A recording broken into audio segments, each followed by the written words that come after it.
Hello, good afternoon. Welcome to Newsbeat on Metro Television, coming to you live from the Akwa Bohema studios here at North Ridge in Accra. My name is Ifwa Ando. Coming up in the next 60 minutes.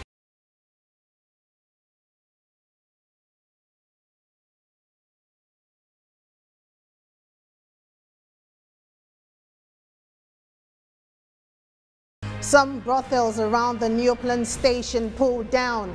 A strict enforcement of government's Operation Clean Your Frontage begins in the capital.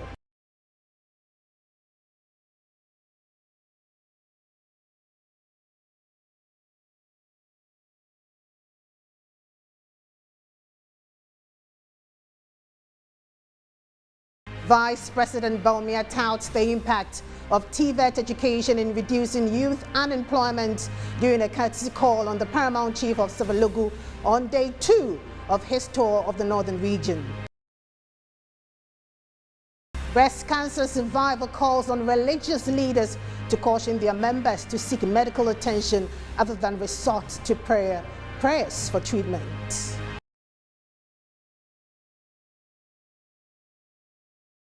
The United Kingdom's government has reversed plans to cut the country's highest rate of income tax, marking a U-turn for Prime Minister Liz Truss's new administration. Details coming up shortly. To stay.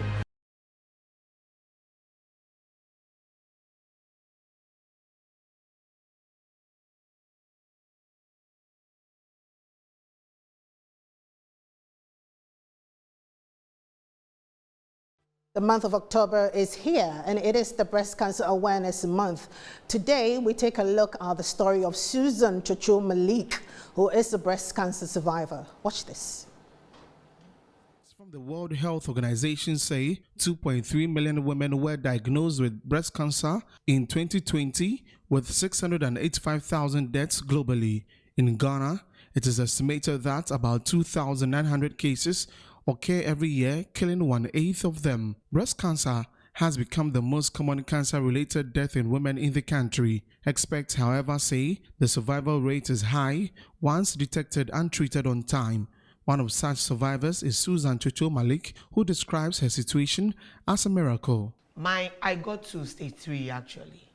So when mine was diagnosed, I was at stage 3. Yeah. So it's a miracle that I'm alive. Oh. That's what I always say. I had to do 6 cycles of chemo. Yes, and my first 2 shots went well. From my 3rd, then I was out of the world. As for the hair loss, it's just minor part of a hassle. Yeah. Okay. You sleep and get up and you have your hair on your bed or your pillow and you pick and drop. You bath and you see the hair falling like that. And not just my hair, I will talk about mine. Not just my hair, the hair on my head, but every part that has hair, it just shredded off. Comes off. Yes, your eyebrow, your eyelids, and the base and the darts. Armpits, everywhere. And I lost my fingernails. Fingernails. Yes, I got horrible rashes. I couldn't talk, had rotten throats. It was terrible. Susan, who is also the founder of Mod Local Breast Cancer Foundation, says it is worrying that many more women are going to the churches for healing rather than the hospitals. She therefore called on religious leaders to advise their members to seek medical help. I have a patient or a colleague, I will call her, who I wouldn't be surprised if she's counted as one of the 90 seconds that any breast cancer patient will pass on, because she's bent on using Yesu Moja. It's in bottle, and the church will come. They sell the bottle water at 1,200 cedis to her, and she's drinking and it's not making any headway. Yeah. Yes, and I don't know if which authority will just step in for us. If it's Christian Council, that body, we'll have to caution pastors. I have lost too many women to this because they ended up at the churches. The church rather than the hospital. Yes. She also expressed her appreciation to her family who stood by her during those difficult moments of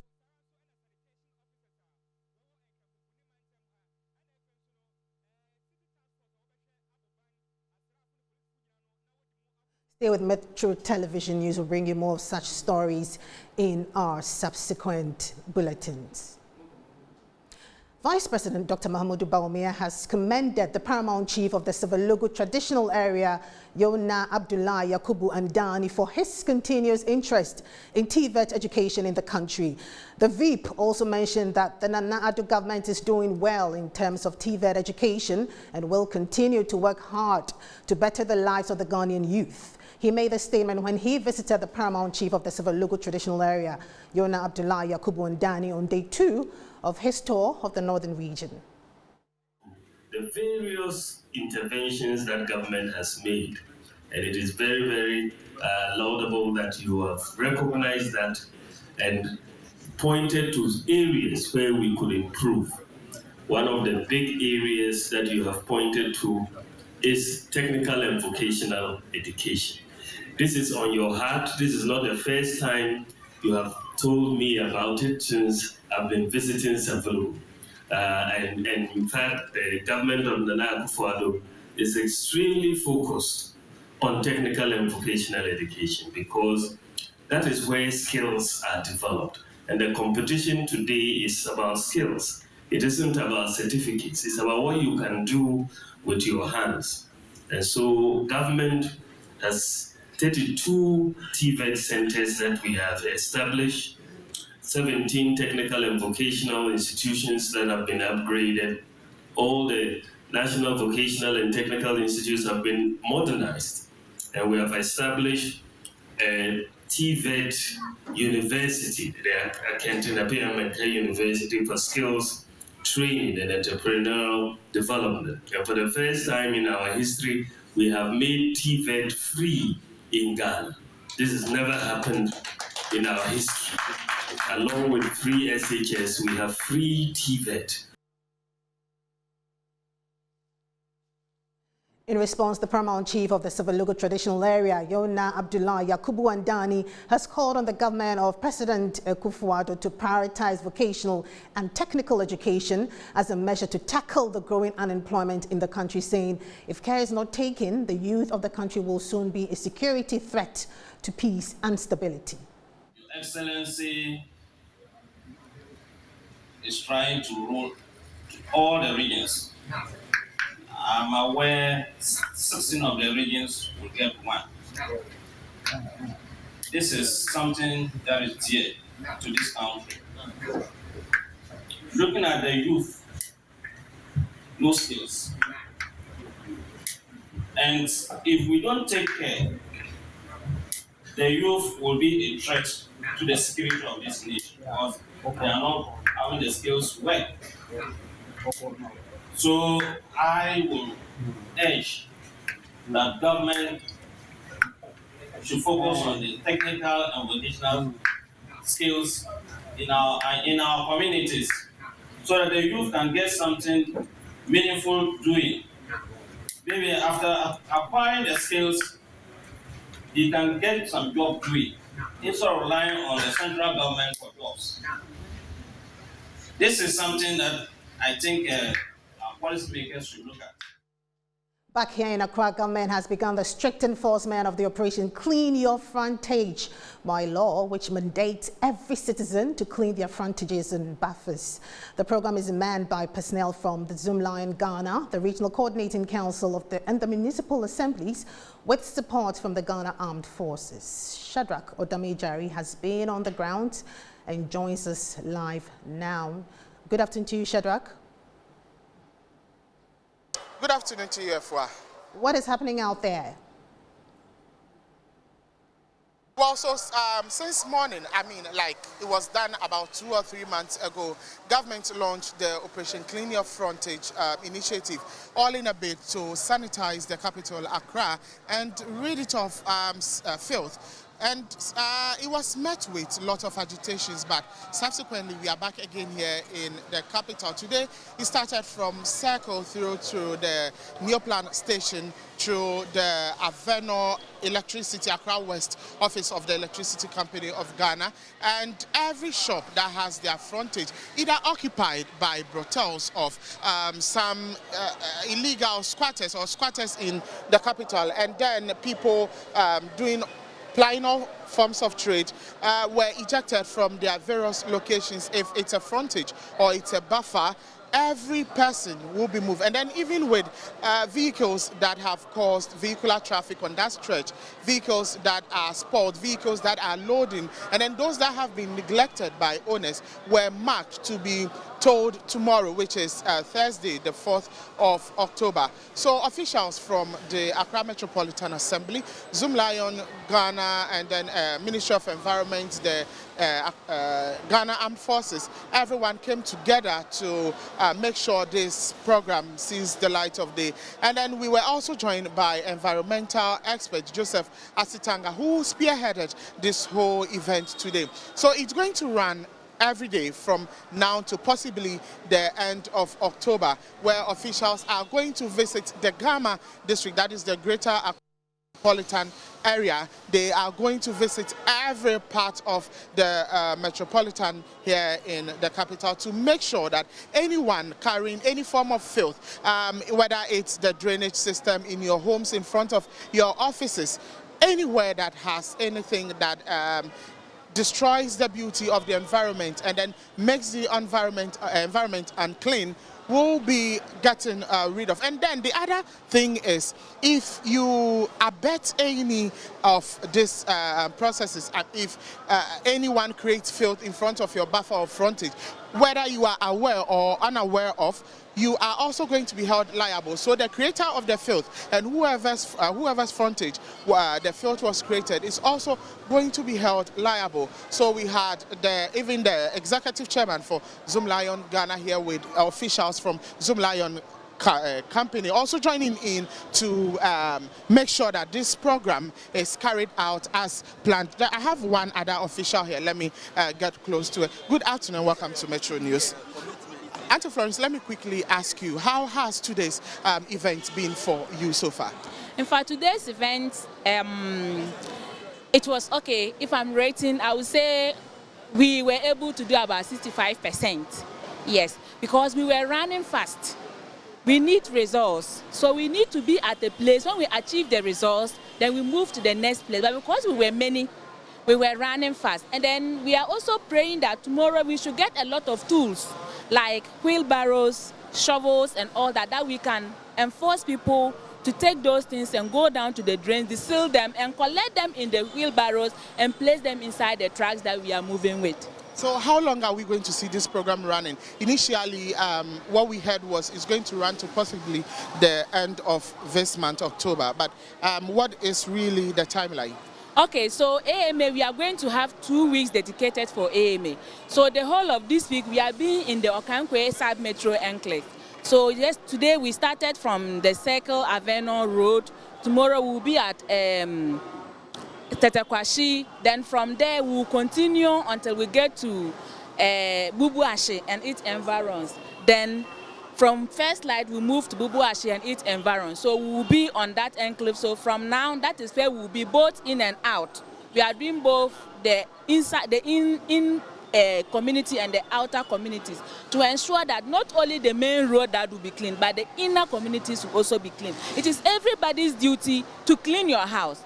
It shouldn't have been somebody's duty to come and tell you that when you get up, clean your house. Because cleanliness is religious. So if you get up and you pray, know that God doesn't want that. Because the Bible tells us that when we live in dirty places, God distances himself from us. Why don't we accept and live in clean places? Then God will be closer to us than we getting up, running from place to go and search for God. But let me ask you, these programs we've seen them in time past, and subsequently it looks like everyone goes back to rest. What is the sustainability plan to ensure that those that have been moved off the streets, those that have been made to desalt the various choke gutters, will not come back to ply their various streets or carry out the filth we saw this morning? You know, sanitation is a collaborative effort. It's not for one person. It is the duty of the environmental officer to enforce the law. It's the duty of the public to also do their bit. It's the duty of the media to also do the publication. Just as you are here today, because a program is carrying out, the media is here. Tomorrow, when this program is out, the media is going back, leaving the environmental officers alone in the field. So when we go to the field, whatever we do, there's nobody there to cover it and show it to the public that the work is still going on. So because it is not being seen on the media, people think that people go back to sleep. But I'm telling you, nobody goes back to sleep. As we are standing here, if you want, go to Labadi Court. You will see environmental officers there with people who have faulted sanitation cases, and they are there to face the law. So you are saying now we the media should be bothering you. We should always be knocking on your door to see how far work has been advanced, regarding whether it is it has to do with field or anything environment and health. Yes, anything. You know, when we talk about environmental health and sanitation, it's very broad.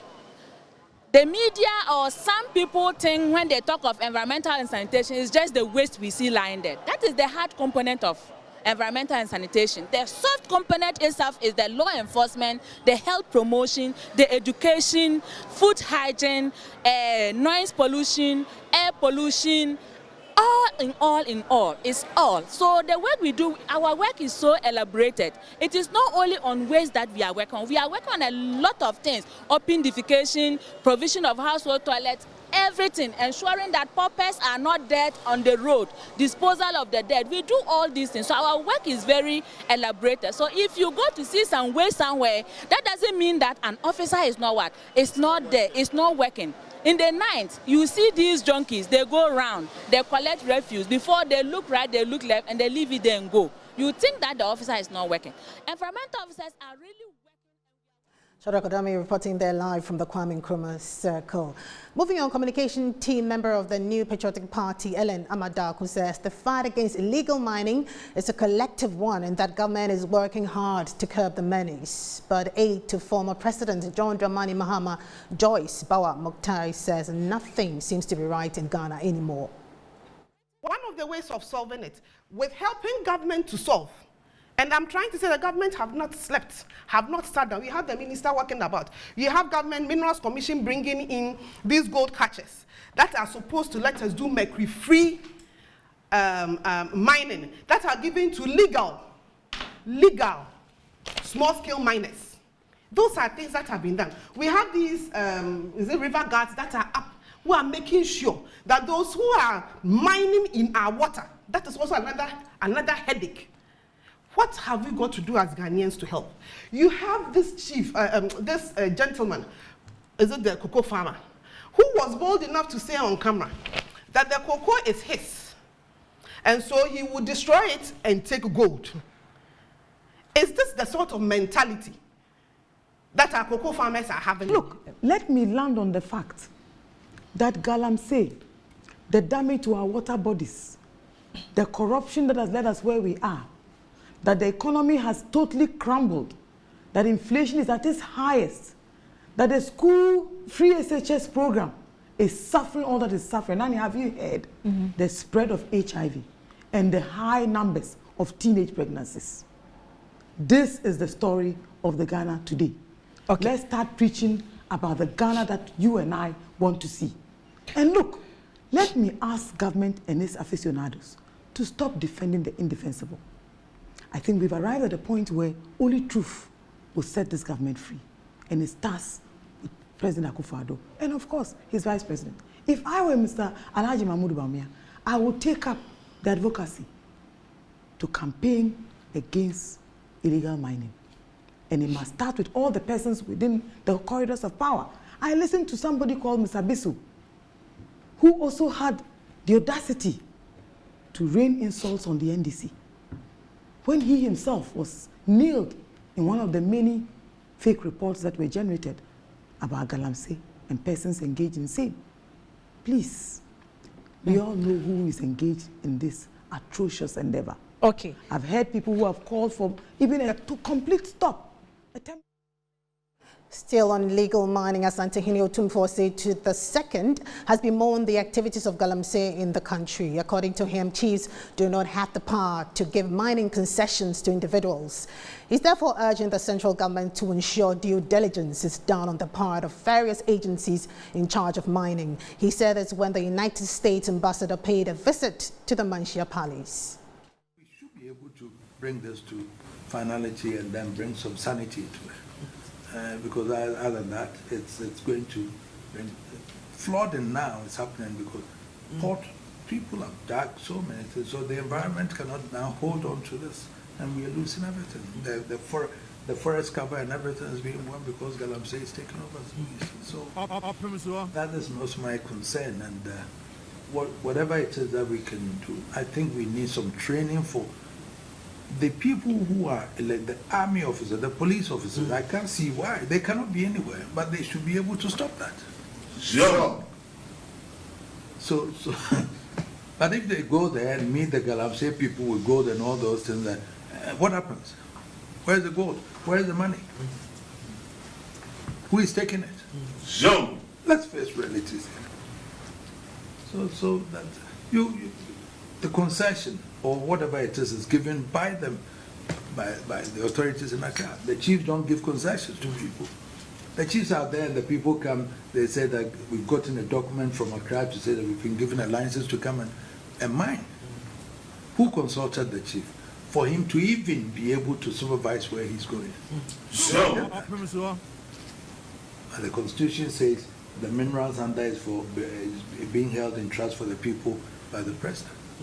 So whoever gave that person the license to go and mine should be responsible to supervise that the degradation of the land. Sure. So these are some of the things that, Your Excellency, if you look asking for my concerns, I'm very, I'm very blunt on these things. You're still watching News Speed. Still to come, Ghana has recorded a 16% reduction in road crash fatalities from January to August this year. There's more when we return.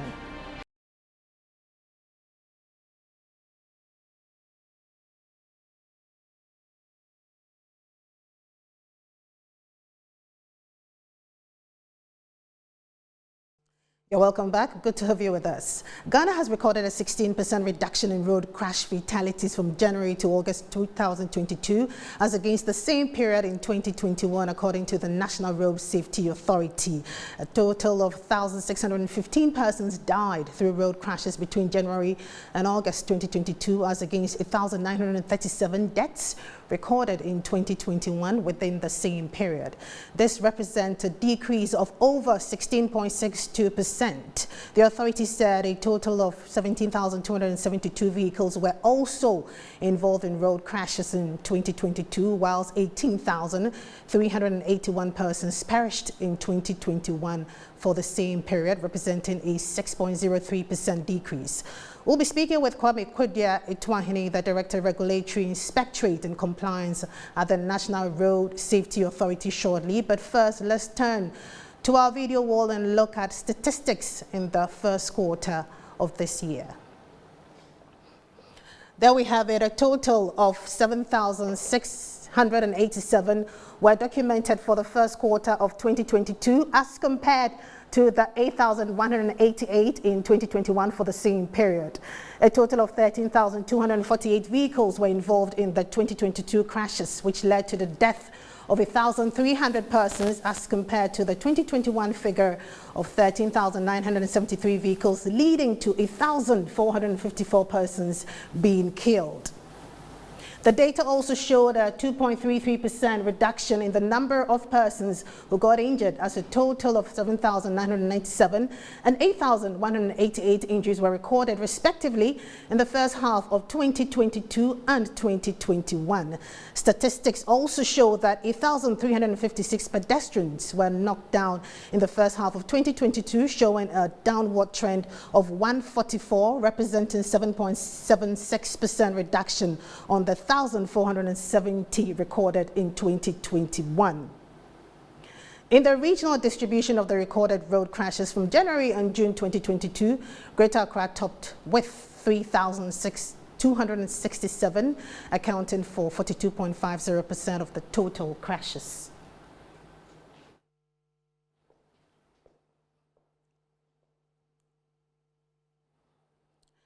Let's now speak with Kwame Kodua-Ituahene with the National Road Safety Authority. Good afternoon to you. Good afternoon, Akia. Yes. Now, what are some of the challenges you're facing so far? Well, thanks a lot. I think it's got to do with the stakeholders and the users of the road. You know, in as much as education is being implemented, I mean, at the moment we are implementing the Stay Alive campaign, and as much as knowledge levels are going up, you still need to go back and remind them as frequently as possible. On the other side of the coin, where we are taking to regulation, these are new processes, and some of the operators are taking time to adapt. But so far, I think that though work in progress, we are happy with the level of improvement, and we hope to scale up. For instance, in the last 2 or so months, when we conducted a compliance audit on some regulatory directives we issued much earlier, against the target of 60%, we recorded about 40% compliance rate. We think that with a little more engagement and inspection, we may be able to achieve the end of the target of 60%. Right. You're happy with the progress so far, but are you strengthening interventions put in place to sustain the successes recorded so far? Yes. So we have looked at the numbers. You notice from January to August, September, there's been some steady reductions. We have looked at the numbers. We know what's happening in critical regions, for instance, in Greater Accra, even though the numbers relating to cyclists or motorcycles came down in the last month. It is still high, and our collaboration with the police. You know, the police have started some campaigns. They call it PARI, Police Action Against Rider Indiscipline. And if you notice, in recent times, riders are beginning to yield to traffic lights at intersections. We are monitoring and trying to support that effort with a lot of advocacy within the urbanized environment, encouraging them to scale up in other municipalities as well. As far as the commercial transport operators are concerned, we are taking to enforce the protocols that relate to 2 drivers per long-distance trips. We are beginning to insist that they train their drivers, working very closely with DVLA on that end, ensuring that they use vehicle logbooks to check fatigue driving and other related matters like speed. We think that when we work collaboratively, particularly heading towards the busy end of the year, the last quarter, we may be able to scale the numbers further than it is at present. Right. Mr. Ituahene, share with us your plans for the last quarter of this year. So we're going to intensify the Stay Alive campaign, advocacy, collaborate with the media like Metro and others, like we have done a couple of years back, to scale up the safety awareness program. Then we would intensify our inspections at the terminals. Like we have profiled about 150 terminals across countries, which we consider as high risk. Our inspectors and teams in the regions will frequent these terminals to ensure that, at the very least, vehicles leaving the terminals meet some minimum safety conditions before departure. Working with the DVLA in this quarter to initiate the compulsory refresher training program for commercial vehicle drivers in this quarter, whereas we tighten up our direct engagement at school, churches, and marketplaces. We wish you all the best in all you do. Kwame Kodua-Ituahene is the Director, Regulatory Inspectorate and Compliance of the National Road Safety Authority. Thank you very much Indeed, moving on, the National Media Commission has cautioned owners of radio stations in Boku to adopt stronger gatekeeping measures to ensure that persons with interest in the conflict do not hijack radio stations to foment trouble. The statement comes barely 48 hours after the Social Security and National Insurance Trust moved its operations from the Upper East Region town of Boku. There's more in this report.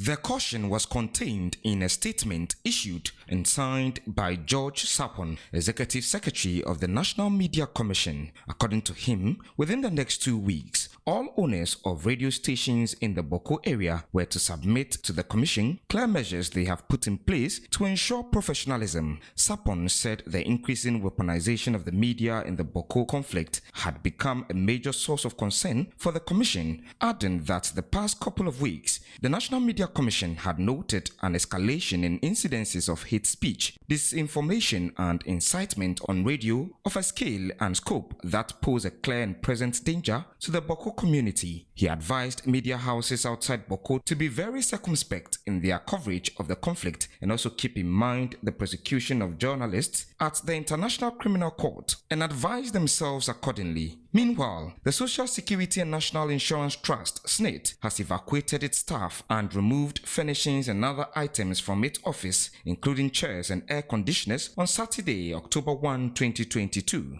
Boku has been the hotbed of decades-old ethnic conflict between the Mamprusis and Kusasis and has claimed several lives over the period. The Regional Security Council, RECSEC, last month reviewed the security situation there and introduced additional measures, including the extension of curfew hours to cover Nayoka, Paugu and Manga communities, and a ban on tricycle operations, a common means of transport for the people. The latest situation means pensioners will now have to travel to the regional capital, Bolgatanga, a 2-hour journey by road to be able to access their meager pensions. In the afternoon of August 16, 2022, gunmen opened fire on a commercial vehicle on a highway near the Boku Senior High School, killing 3 persons and injuring 2 others, including the driver. Last week, the Conference of Heads of Basic Schools in Boku demanded the closure of schools there, citing the recent insecurity. On September 25, Interior Minister Ambrose Derry led a high-powered delegation from Accra to visit the area where they pleaded with the youth to use peaceful means to resolve their disagreement. The security situation in the Upper East Region town was a subject of discussion in Parliament in March 2022, where the Interior Minister appeared to answer questions on what government was doing to address the problems. Operatives of the National Security have arrested the leader of an Islamic group in Karaga of the northern region for having links to a jihadist group in Burkina Faso. Sheikh Seydou Dukere, a prominent Fulani cleric, was apprehended together with 12 of his followers on Saturday, October 1. Confirming the news, the General Secretary of a Fulani welfare group said the reason for the arrest has not been officially ascertained. According to Yakubu Musa Bari, the security operatives are silent on the matter. This is the second time the Imam and his followers have been arrested by the national security. He was first arrested in 2018 along with 20 of his followers. Again, he was linked to a jihadist group after the Burkinabe army killed 5 jihadist militants who had all listed him as their emergency contact in Ghana. The Burkinabe agency subsequently alerted the Ghanaian government, which led to his arrest. He was transferred to Accra. However, after being in custody for just 3 weeks, the sheikh and followers were released without being charged. We're now joined by General Secretary of Tabitel Pulaku International Ghana Chapter and a resident of the area, Yakubu Musa Bari, for an update. Good afternoon to you, Musa. What is the mood in the Karaga township since the arrest was made? I know you're not presently there, but what is the mood there? As at the time that you're leaving? Thank you very much, Ekwa. Good afternoon to your viewers or listeners. Yeah, Karaga is calm. Although I'm not in Karaga, at the moment I'm in Western region, and that's where I am when we picked the intelligence that Sheikh Seydou Dukere was picked. Although your previous comments, you said he's a leader of a jihadist group that was picked, that I do not have knowledge about that. I know Sheikh Sidi Dukwe, who happens to be a cleric, but not a leader of jihadist group, and I don't think the leadership of Fulani knows about that until the security apparatus come out to establish that to be the leadership of the Fulanis. If not, that we know him as a cleric, and that is how we know him about, who happens to be a teacher of some who wanted to find not the knowledge of the Quran teachings. That is what we know him about. So since Saturday, we are still folding arms, waiting for the intelligence or the security apparatus to tell us the reason why he was picked. He was picked before in 2018, around November, December, I think, on the same suspicion until he came out. But this time around, we don't still know what is stated for his arrest. So until we have a release from the security apparatus, we cannot practically confirm that he is a jihadist, he is a leader of jihadist group. Nor will the leadership of the Fulanis across this country don't know about that. Right. Now, Musa, help us understand what some of the activities of the cleric in the area are like on any ordinary day. No, he teaches, if somebody wanted to find knowledge, look for knowledge about how the Quran or Islamic in general is being practiced. You can see any of these clerics, and he is not the only cleric in Ghana. It happens that there's a lot of clerics who teaches this religion. So some of the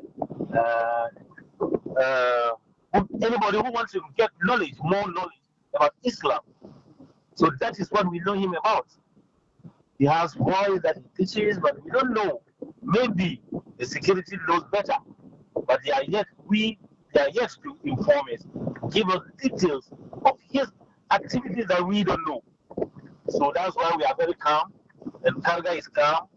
We expect the security to come out and tell us the reason of his arrest. Until now, I'm still in the Western region. I'll be leaving the Western region today to Accra. Maybe we talk to the higher hierarchy of the security to know the reason of his arrest. His arrest, yes, it was a suspicion of an jihadist that he was arrested at that time, but I think they did not find anything concrete to hold him on that, so he was released. So this time around, we don't know what apprehended him. Right. Yakubu Musa Bari, thank you very much for your time. He's the General Secretary of the Tabita Pulaku International Ghana chapter and also a resident of the area. You're still watching Newspeed. Up next is Business with Kenneth Jesse. Thank you very much, Efia. Business news is next.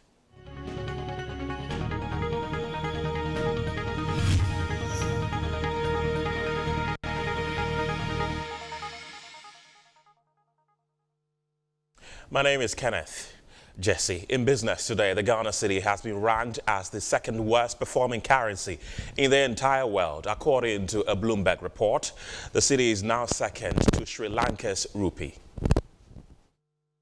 The international news portal said the cedi lost its value by 40.05% to the United States dollar in the first 9 months of 2022, making it the worst in over 30 years. The development has since placed the Ghana cedi in 147th position in the world among major currencies. Bloomberg further said the performance of the cedi has made it the worst among 30 top performing currencies on the African continent. Ghana's Finance Minister Ken Ofori-Atta recently disclosed that the Ghana cedi depreciated by 37.1% against the US dollar as of September 27, 2022. At the start of 2022, demand for forex overtook supplies during a period when high debt and low investor confidence have made it impossible for Ghana to access the international capital market for borrowing. The situation resulted in the persistent depreciation of the cedi against the major trading currencies. As at July this year, the cedi lost its value by more than 20% to the US dollar. In addition, recent economic downgrades by international rating agencies such as Fitch and Standard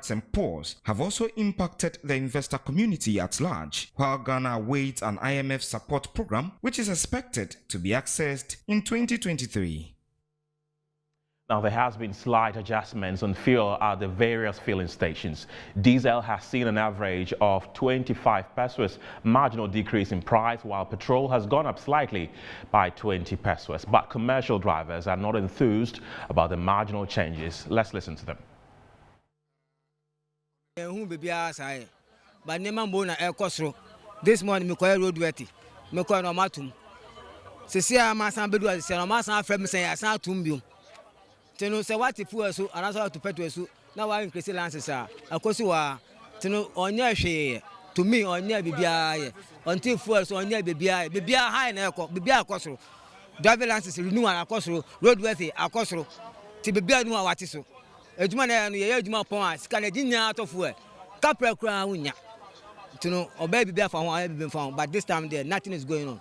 The beer cost is there so omato petrol sukakra and so ye wunshi ye jumani ube third diesel ube tima use 500 now they are third diesel within the day no be work outside wunya shi like all the money you spend all the money within the day you not get nothing ntinu say aban no obeya ya na eto aban man but on share the way anyama no cost ekomu no on reduce ye kakra na sia ye bre ankasa Ghana ye bre ankasa ye hunshi ubeye bre ye bre ye bre ankasa ye bre ye be ye juma the end of the day it is for scan na better for e do time I go say scribing na I dey am nti aban obi ye won for na say the petrol ni e kunye petrol ni diesel ni dey say ni to me talk ye bre. In other stories today, the Electricity Company of Ghana is holding a press briefing to address issues with the challenges at vending stations. The company's managing director, Mahama Samuel, is expected to speak on the system challenges and measures being taken to resolve them. Although the company said consumers can purchase credits now, there have been reports of long queues at vending points and at ECG district offices over the weekend following a purported system compromise by external sources. My colleague Zoe Anita Oda is at the ECG head office and brings us this live feed. Most vending stations are up and running. I use the word most because we still have some few challenges in the Ashanti region that we are working on, and hopefully by close of day today, it will be resolved. We also want to tell our cherished customers that all those who have a problem should use their redress channels through PURC and see us, and then we'll handle it on a case-by-case basis. Anybody whose power comes up and they have a problem can visit our nearest customer service office with their last purchase receipt, and then we would go through and do the necessary reconciliation. We'd like to thank all of them for their patience. We'd like to thank them for their belief in the company through these trying times. The company has gone through something that is still coming out of, and we just need some time. And we believe we've managed it very well within the time frame and within how we have reacted. And this has shown how resilient the company is, how well resourced and how well staffed the company is. And we want the good people of Ghana who enjoy our service to know that we shall continue to serve them and do our best to give them the quality service that they deserve and they need. Our current situation is that most vending stations are up.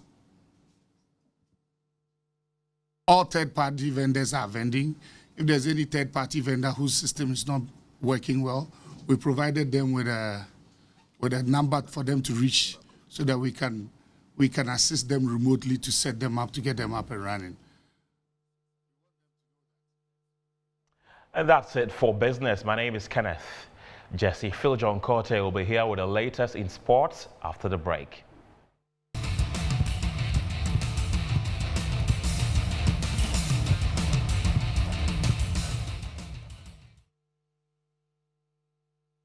It's 50 past midday, the Ghanaian capital, Accra. My name is Phil John Corte, and it's time for sports. Let's focus on the English Premiership match day 8. Will end today, but yesterday was quite interesting if you're a Manchester United fan. Just before we get to the reaction, let's bring the results of the EP on your screen. So there you have it. Yes, Arsenal On top of the EPL, they beat Tottenham by 3-1. Liverpool struggled. They managed to pull a draw against Brighton at Anfield. At Creighton Cottage, Newcastle had no mercy on Fulham. They beat them by 4-1. At St Mary's, Southampton were beaten by 2-1 by Everton. Chelsea also left it late against Crystal Palace in that London derby, beating them by 2-1. Bournemouth and Brentford drew 1-1. West Ham managed to beat Wolves by 2-0. David Moyes is still under pressure. Then that result, let's leave it later, because Manchester City had no mercy on their neighbours. They spanked them by 6-0. Leeds United drew 1-1, 0-0 with Aston Villa. Whilst tonight, it will be Leicester City playing against Nottingham Forest. Well, I think Manchester United result is 6-3. A fan is just reminding me in the studio over here of the scores that happened yesterday. That's your sports. Up next, entertainment.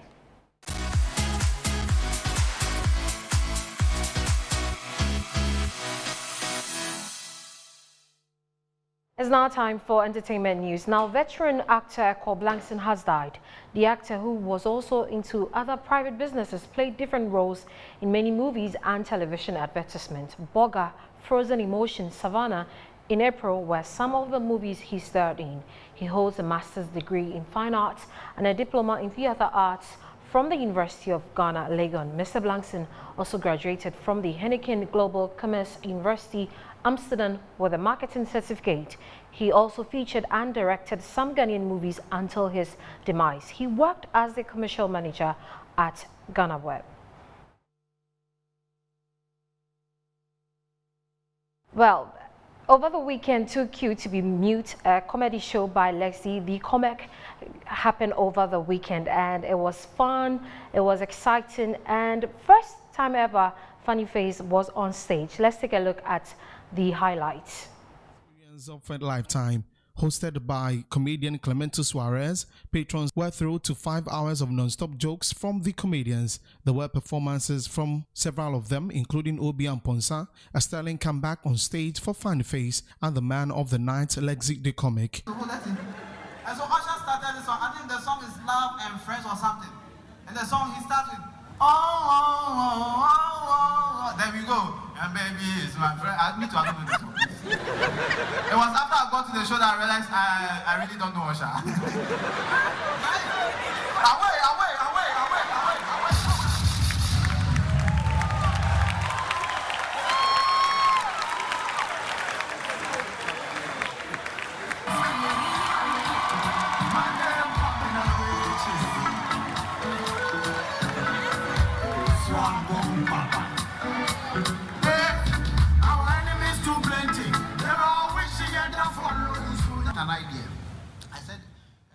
Well, that's it for entertainment news on Newsbeat. My name is Harriet Adi Ifwa. Thank you very much, Harriet. Up next is international news.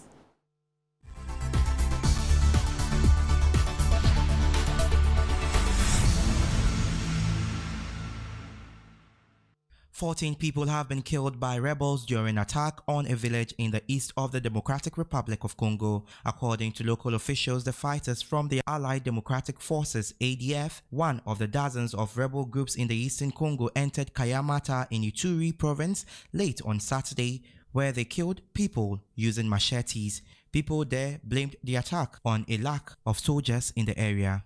Somalia's government says it has killed Abdullahi Nader, one of the co-founders of the armed group of Al-Shabaab, in an operation with international partners. The country's information ministry said in a statement late on Sunday that the operation that killed Nader happened on Saturday. He was Al-Shabaab's chief prosecutor and was in line to replace the group's leader, Ahmed.